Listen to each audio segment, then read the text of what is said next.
He's going to be a candidate for LBW. Now, Mitchell Starc not happy with the ball. You can see there he's got the pads well and truly lined up. The problem for Mitchell Starc will be to get the ball just coming back from off towards leg.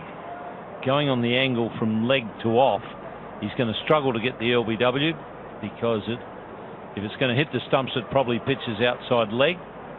If it pitches in line, it will generally miss off.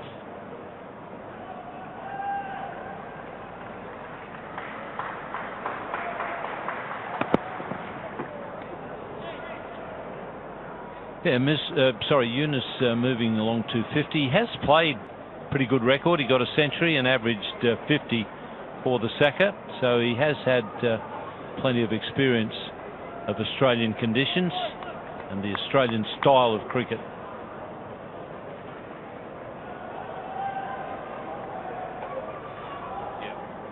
Yeah, and the 100 was actually here. 118 against Queensland. Makes you feel good. Always nice to return to a ground that you've done well at previously. He's got an amazing rate of conversion once he gets going, and he just keeps going. That's the sign of the good players, that once they get in, more often than not, they convert it into something worthwhile. He's been strong through the offside.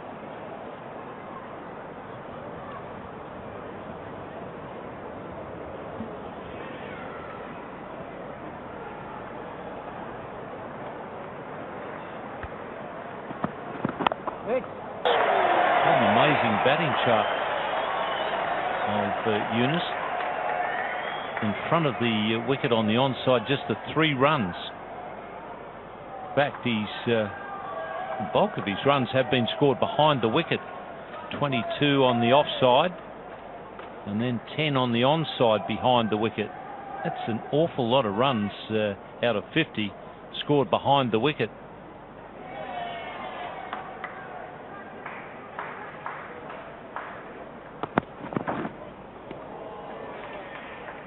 That's the one that got Azhar Ali out down the leg side. A bit of a glove, end of the over. 3 for 155. The wicket. Whether there's a deliberate policy of Younis or plan to not be driving too much.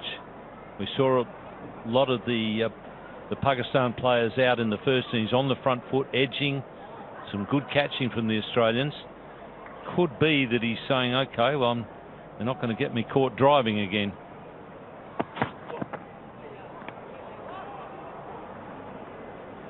And it got high on him, so that's when you start to lose control of a pull shot, and that's when you can glove it or flick it through to the keeper.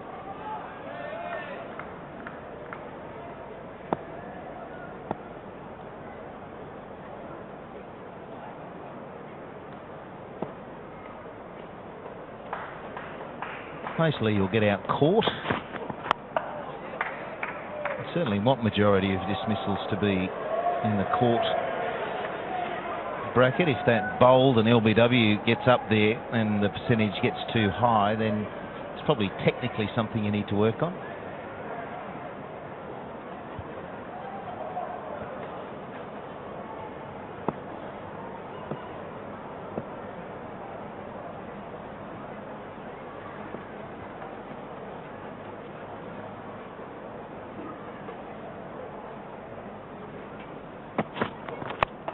Goes at that one. It was in the air for a while, but it'll run away and goes very hard at it.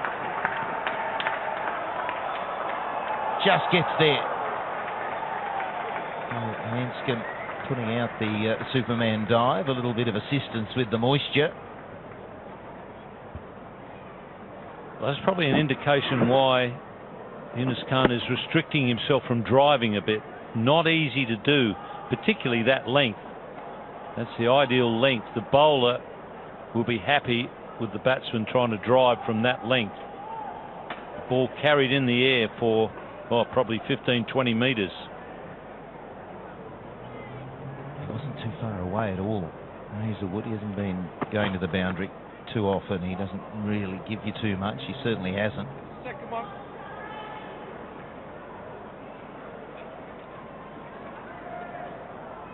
Ready?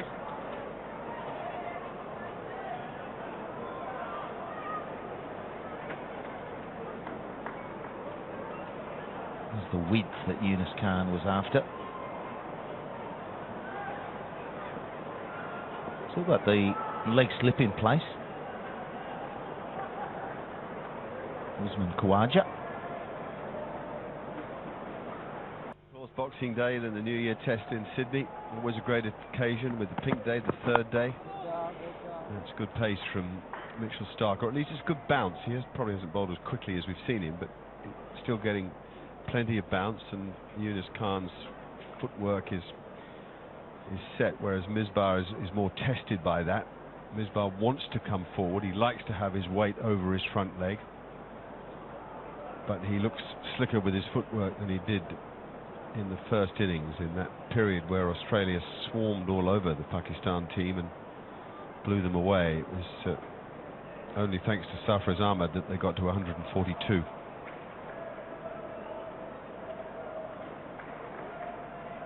Conditions are fine after that rain. In fact, the sky,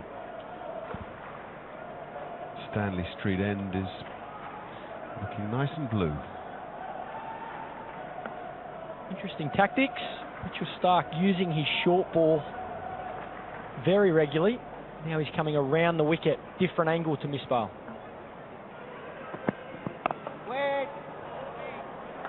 Oh, good bit of cricket. Perfectly pitched ball and extremely well played. Ball bowled at 142 kilometres per hour, and Misbah good enough to get into it quickly. Yeah, tough time as a new batsman. You see the field how it is, the leg slip and a bat pad on the leg side. You're assuming you're going to get a lot of short stuff. But that was great bowling from Mitchell Starc, mixing it up, still attacking the stumps.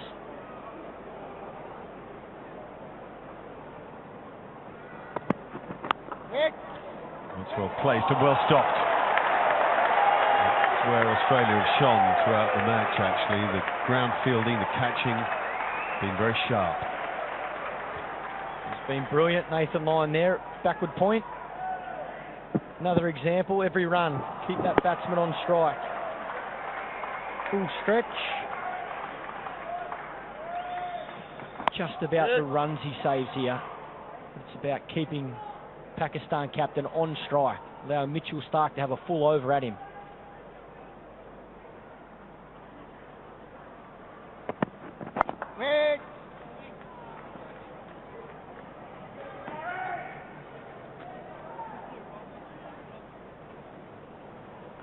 An area Nathan Lyon has really improved. He's always been a pretty good athlete, good runner. He's always cared about his fielding. He's put in a lot of time, especially knowing he's going to be fielding at backward point in this Australian team. Very important position, plenty of catches, run out opportunities, and he works extremely hard on it.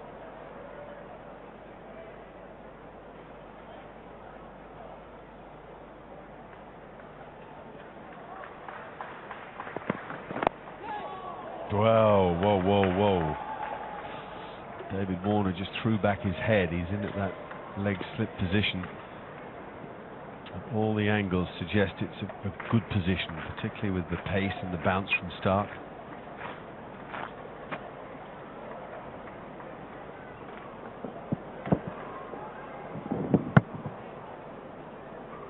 It'll take some catching at that pace as well. It's in the air for long enough. It's the wrong line for David Warner, but look at his fingers there. Yeah. So much padding. He's come a lot finer now because Starc's gone back over the wicket.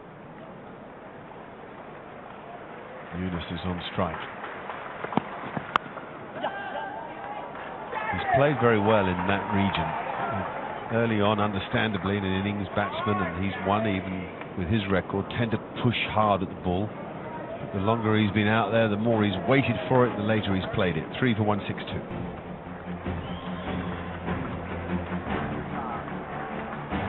Double change with Lyon replacing Hazlewood, so Bird replaces Starc.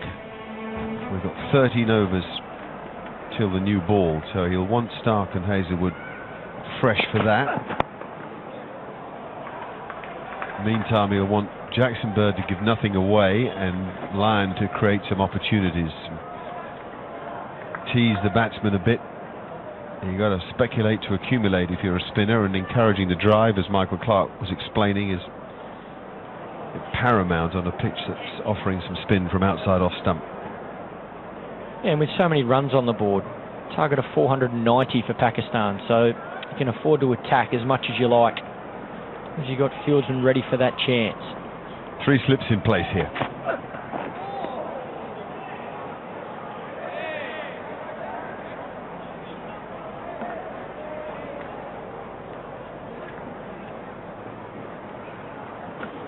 Where partnership bowling is so important. You always hear a lot of people talk about batting in partnerships, but as a bowling unit, it's no different. Jackson Bird and Nathan Lyon together will need to work on who they prefer to bowl to, keep that batsman on strike to each other, so you'll see those two talking between overs, the captain also communicating with both of them. What are the problems that Jackson Bird poses to a batsman? Because from afar he looks like an honest fast medium bowler rather than someone who moves the ball a lot or hits the pitch especially hard. Yeah, I think Jackson's underrated, to be honest. I think when he hits the wicket hard, like he has done in this test match, he gets the ball to kiss off a little bit quicker than you think, and he also seams the ball well, so he finds a way for it to just pitch and go a little bit either way. Quite a tall young man. I think he's underrated. It's hard to explain that ability to an outsider, isn't he? That the idea that the ball sort of hurries off the surface. We know it doesn't because it's clearly slowing down, but it is a funny thing. It hits the bat harder than you might think it's going to. Yeah, I think that's the perfect explanation. As a batsman, you assume it's going to come slower than it actually does. So it feels, you think just watching his run up and seeing the ball out of his hand, that it's going to be medium pace. But it actually hits your bat quite hard. Yes, perhaps the best example of that in not reasonably recent times was Paul Rifle, who was really did hit the bat hard. Well, even Glenn McGrath, you look at the radar for Glenn McGrath and it says he's bowling 125, 128 Ks. But when you're out there fielding or facing him, it felt 135, 136 because of his height, because of how he hit the pitch with the ball. It always felt quicker than what you would see on a speed gun.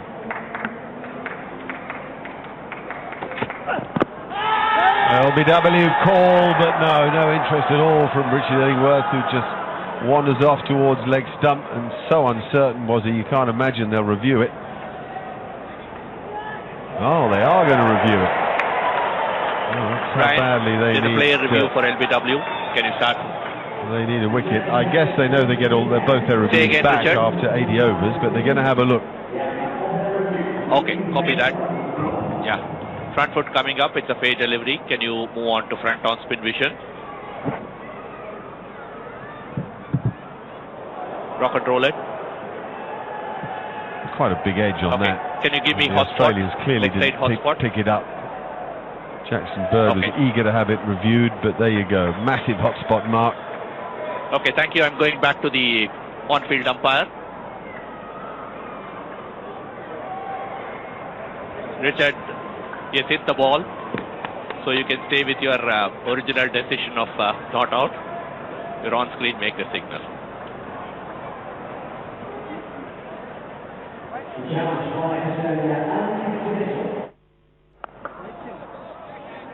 Sunday afternoon and an opportunity to get involved with us here. Head to Wide World of Sports Facebook page and send us a message. Join in the cricket chat. We ask you questions about the players and the match through Facebook Messenger, and you'll score points to see how your cricket knowledge stacks up against others on our leaderboard. The interactive world in which we live. Not so many people in the ground, but enough of them kids, which is good.